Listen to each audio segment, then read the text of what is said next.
The selection of Moses as the deliverer of Israel is one of the most profound studies in divine sovereignty, human psychology, and the concept of preparedness.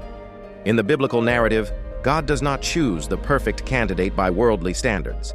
Rather, he selects a man whose life was a series of radical contradictions, a prince who became a pauper, a murderer who became a lawgiver, and a stutterer who became the voice of God. To understand why God chose Moses, we must analyze the three distinct 40-year phases of his life, which served as a multifaceted training ground for a mission that no other human was equipped to handle.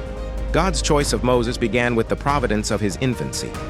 By placing a Hebrew child in the heart of the Egyptian monarchy, God ensured that the future liberator would have insider knowledge of the enemy. Moses was learned in all the wisdom of the Egyptians. He understood the bureaucracy, the legal codes, and the military strategy of the most powerful empire on earth.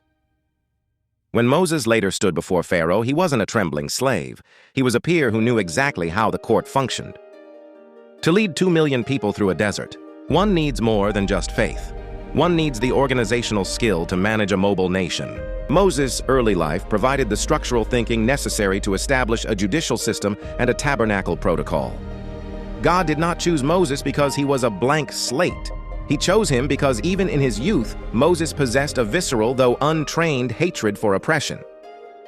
When Moses struck down the Egyptian taskmaster, it was a criminal act that led to his exile, but it revealed a core character trait.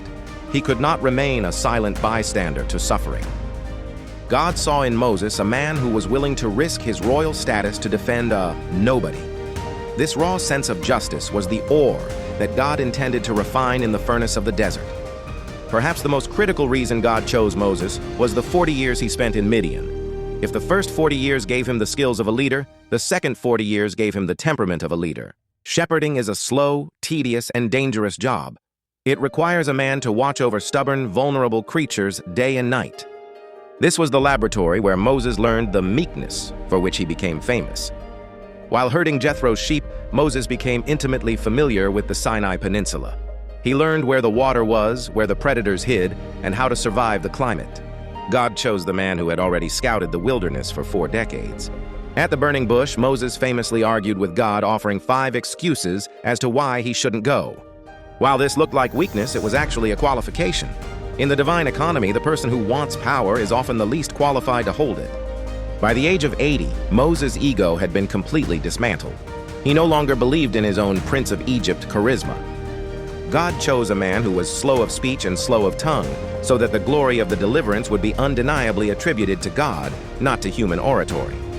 Ultimately, God chose Moses because of his potential for spiritual intimacy. The Bible notes that God spoke to Moses face to face, as a man speaks to his friend. God needed a mediator who could endure the terrifying presence of Sinai and yet advocate for the people with a heart of compassion. Moses was the only man who possessed the unique combination of a Levite's spiritual heritage, an Egyptian's training, a shepherd's patience, and a prophet's fire. God chose Moses not because he was the strongest or the most righteous, but because he was the most prepared by providence. He was a man shaped by 2 cultures, broken by exile and rebuilt by the silence of the desert. Moses stands as the ultimate example of the theological truth that God does not call the qualified, he qualifies the called.